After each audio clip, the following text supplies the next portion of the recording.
Hola, ¿qué tal? Estamos en un episodio más de esta serie Somos YEM, donde les presentamos todos estos cuadernillos en los que, bueno, hablamos de cada una de las áreas del Instituto Electoral de Michoacán, qué es lo que hacen y por qué son importantes, no solamente para el YEM, sino para la ciudadanía en general. El día de hoy estoy muy bien acompañada por la maestra Tamara Prats, que, bueno, ella es encargada de la coordinación de igualdad de género, no discriminación y derechos humanos. Maestra, bienvenida, muchísimas gracias. Muchas gracias.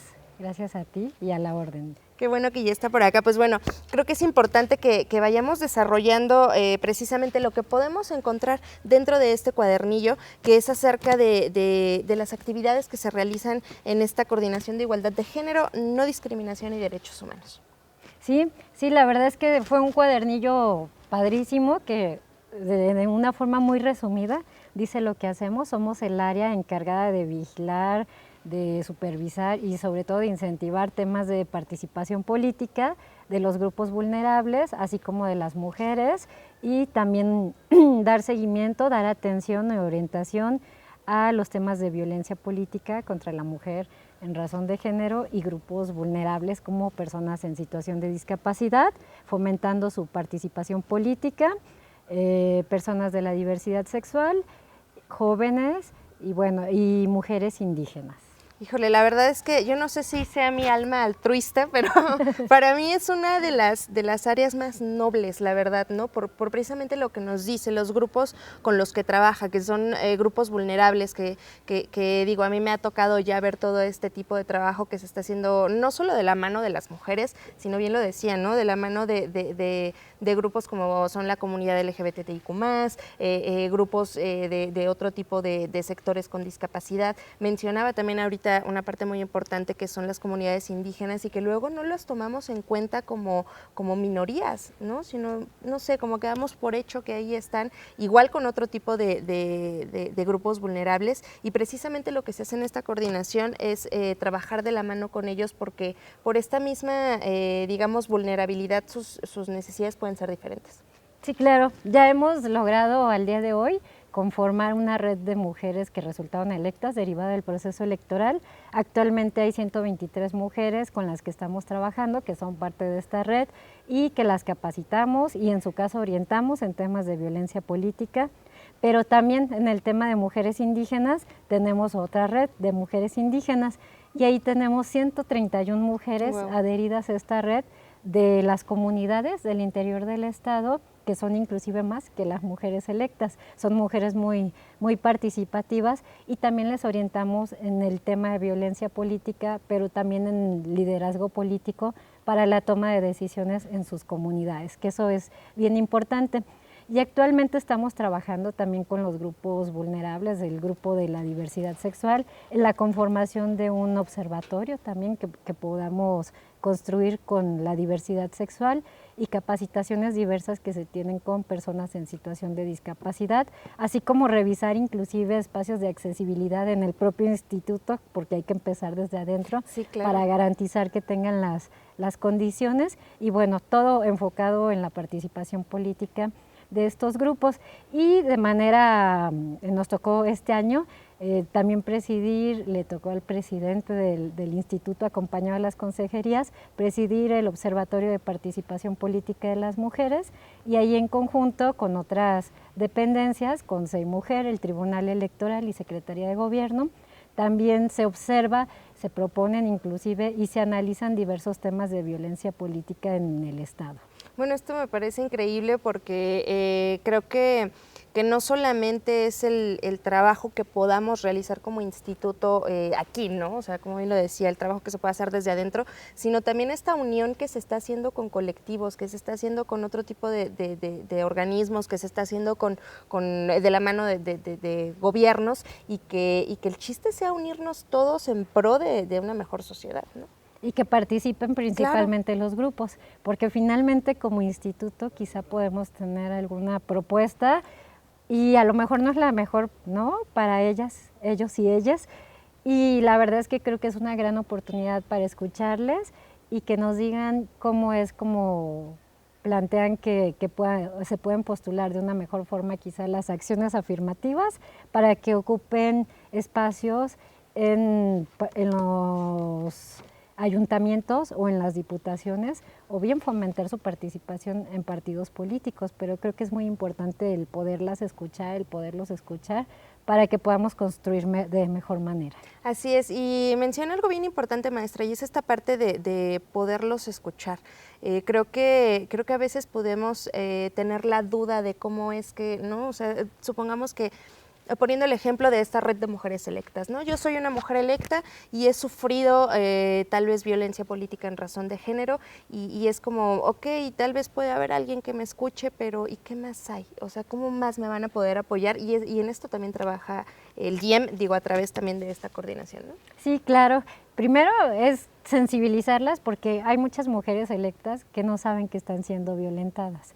Entonces escuchan violencia política contra la mujer en razón de género y no les dice nada.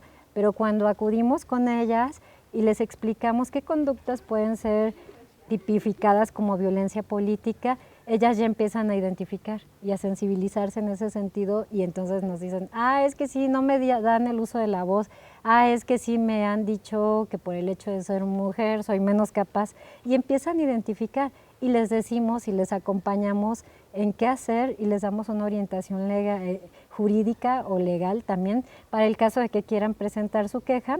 Se les proporciona una guía, que es un material que diseñamos de violencia política, y hay un formatito orientador donde se pueden basar en él para poder presentar su queja ante el Instituto Electoral. La verdad es que sí está muy padre que el Instituto Electoral lleve totalmente o haga este acompañamiento totalmente de la mano de las víctimas, ¿no?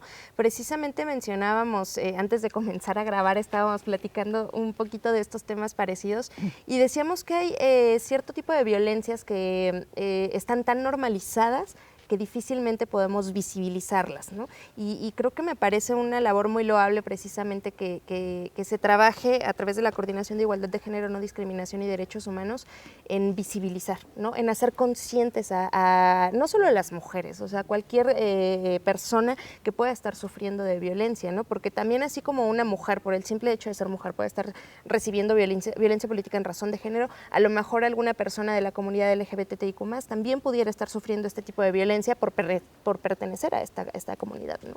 Sí, claro, y ahí sería un tipo de violencia diferente, que es justo de lo que estamos platicando con la comunidad LGBTI, TTIQ+, en el poder identificar un tipo de violencia, quizá por orientación sexual o por identidad de género. Claro. Que sería diferente a la violencia política contra la mujer. Exacto. En razón de género. Entonces ahí también estamos construyendo esa propuesta con la idea de que también tengan las mismas facilidades, en principio una normatividad en ese sentido, y que después podamos generar también formatos orientadores para que puedan presentar y proceder sus quejas, porque luego las presentan pero no proceden. Entonces es importante que las presenten bien fundamentadas y ahí por eso hacemos un trabajo de capacitación también de cómo deben de presentar las quejas o en temas de razonamiento probatorio para que las puedan presentar, pero que además sean quejas que realmente se declare la existencia de una conducta infractora. Así es, y bueno, entonces ya nos decía maestra, ¿no? En el IEM se trabaja en dar este tipo de capacitaciones para concientizar, visibilizar sobre el tipo de violencia. Una vez que alguien llega y decide alzar la voz y decir, ok, ¿sabes qué? Creo que me estoy dando cuenta que estoy sufriendo de un tipo de violencia. ¿Qué otros pasos sigue el Instituto Electoral? O sea, trabaja de la mano, que era parte de lo que mencionábamos ahorita, con otras instituciones para a lo mejor canalizar a la víctima. ¿Qué sucede? Sí, claro, trabajamos de la mano, derivado de la implementación o de que el Instituto Electoral asumió la presidencia del observatorio. Se trabaja de la mano con la Defensoría Jurídica del Tribunal Electoral, y cuando nos dicen, quiero una asesoría porque creo que estoy siendo violentada, nos reunimos el Instituto Electoral de Michoacán y la Defensoría, si es que la posible víctima así lo acepta también, porque a veces nos ha dicho, no, nada más quiero que sean ustedes. Okay. Entonces, pero la estrategia es esa, que estemos dándoles la orientación. Y en caso de que haya sufrido violencia psicológica, o aunque no la haya sufrido, la persona sienta que requiere un poco de asesoría para el tema de violencia psicológica, lo canalizamos a la instancia correspondiente, que normalmente hemos trabajado con SEI Mujer, y ahí hay una persona que es psicóloga donde le pueden o le han dado seguimiento a este tipo de casos, pero sí se ha hecho así el acompañamiento. Bueno, entonces es un acompañamiento integral completamente, ¿no? O sea, no es nada más como de, ok, te oriento, lléname esta guía para que me digas, ¿no?, qué es lo que sucedió y ya después veremos qué pasa. No, el acompañamiento es integral para las víctimas o posibles víctimas en este caso, ¿no? Maestra, un poquito más para entrar en la cuestión de derechos humanos, en este tema, ¿cómo es que han estado? Digo, va de la mano con todo lo demás, ¿no? Pero ¿cómo es que se trabaja también en esta cuestión? En el tema de derechos humanos lo hemos trabajado hacia el interior del instituto y hacia el exterior. Como bien decía, sí va muy de la mano por la participación política que tienen que tener los grupos de la diversidad sexual, personas indígenas, jóvenes inclusive, pero también hay un aspecto muy importante donde lo hemos estado trabajando, que es con la niñez. Y en la niñez ha sido para proteger un poco el tema de su identidad también. En los propaganda electoral o el material que hacen electoral o a veces simplemente de material de difusión de partidos políticos, porque hay unos lineamientos que regulan justo la aparición de los menores. Y también hemos dado capacitaciones en ese sentido. Y hablaba un poco del interior del instituto, porque también en temas de acoso sexual, acoso laboral, hostigamiento sexual y hostigamiento laboral, también se da un acompañamiento y una orientación para el caso de que las personas consideren que han sido víctimas al interior del Instituto Electoral. Sí, claro, ¿no? Como dicen por ahí, hay que trabajar primero desde casa, como dicen, se barre de adentro hacia afuera. De adentro hacia afuera. Entonces, sí, claro, empezamos a trabajar desde aquí adentro, desde el Instituto Electoral, y definitivamente sí hay todo un acompañamiento, hay capacitaciones que se dan también al mismo personal del instituto, no solamente a quienes desde fuera, sea a través de la Red de Mujeres Electas o a través del Observatorio de Participación Política, no, sino al mismo personal que está dentro del instituto, se le capacita, y creo que se me hace muy padre que el mismo personal que va a hacer su función de servidor público ante otros ciudadanos o ante otras instancias o mujeres electas o personas de la comunidad LGBTIQ+, estén capacitados en esto, ¿no? O sea, digo, abona al mismo crecimiento del IEM, pero también esto se va a ver reflejado con quienes trabajemos de la mano. Sí, claro, porque aquí creo que finalmente es una institución que desde el primer contacto que tienen, que puede ser con el oficial que está en la entrada, con las personas de oficialía, con la persona de recepción, creo que se tiene que percibir ya esas herramientas que se han brindado de lenguaje incluyente, o inclusive de la accesibilidad a las personas con alguna situación de discapacidad. Entonces creo que es una capacitación que tiene que ser integral y que la tenemos que reflejar como instituto electoral. No, y bueno, ya cada quien en su vida individual lo irá también asimilando, pero creo que esos han sido temas fundamentales, esa sensibilización que se tiene no solo con personas de la diversidad sexual, también con las personas en situación de discapacidad, de cómo hay que tratarles, de cómo hay que hacerles accesible también el material que realizamos, o el poder traducir en purépecha a lo mejor algunas cuestiones, como el acuerdo de la Red de Mujeres Indígenas que en su momento se hizo, porque no solo se trata de realizar, sino de que lo puedan entender personas que tienen alguna condición diversa quizá. Así es, sí, la verdad es que es muy amplio el espectro, ¿no? Con el que se trabaja. Son muchas, a veces pudiéramos dar por hecho, ¿no? A alguien que, no sé, se me viene a la cabeza el hecho de hacer una transmisión en vivo y hablar sobre, no, estamos trabajando en un tema de no discriminación, y a lo mejor no tomar en cuenta que puede haber alguien que tenga una discapacidad auditiva, ¿no? Y son cositas, detalles que pudieran parecer mínimos, pero en los que se está trabajando constantemente, ¿no? Siempre hay alguien que apoye el lenguaje de señas, siempre hay alguien que pueda estar abarcando, digamos, estos grupos vulnerables para que precisamente no exista un tema de discriminación. Sí, claro, que es lo que hemos hecho. Y aquí, cuando menos las transmisiones que se hacen en vivo del Instituto Electoral de Michoacán, está garantizado la lengua de señas mexicana. Exacto. Entonces, cualquier persona que tenga algún tipo de discapacidad en ese sentido, auditiva, pues podrá también tener acceso a esa capacitación. Entonces, bueno, ha sido de los pasos que se han ido dando. Tenemos proyectados más para el 2023, pero ya iremos avanzando. Así es, y seguro así será.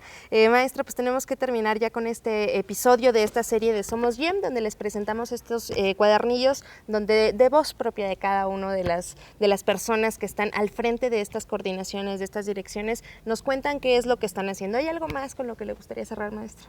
Bueno, pues agradecer primero el espacio, Yunuen, pero también a toda la coordinación que siempre nos apoya y es como una aliada estratégica para que nosotros podamos visibilizar el trabajo que se hace y simplemente el recordar que, como decimos a veces, lo que no se dice no existe o lo que no se nombra no existe. Entonces es importante seguir trabajando con lenguaje incluyente, con trabajo de mujeres, con trabajo con grupos vulnerables y seguramente este año es un reto bien importante previo al proceso electoral, claro, que vamos a tener que realizar como mucho trabajo en ese sentido. Muchas gracias. Seguramente lo haremos y será de la mejor manera. Pues gracias, maestra, por ser parte de este episodio. Les recuerdo que pueden descargar cada uno de estos cuadernillos que, como pueden ver, tenemos aquí listos.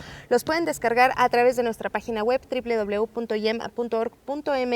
Son accesibles para todos, para quien guste descargarlos y enterarse de más. El material está disponible para todos ustedes. Y si no, pueden seguir cada uno de estos episodios de esta serie Somos YEM de los cuadernillos del Instituto Electoral de Michoacán. Nos vemos en la próxima. Hasta luego.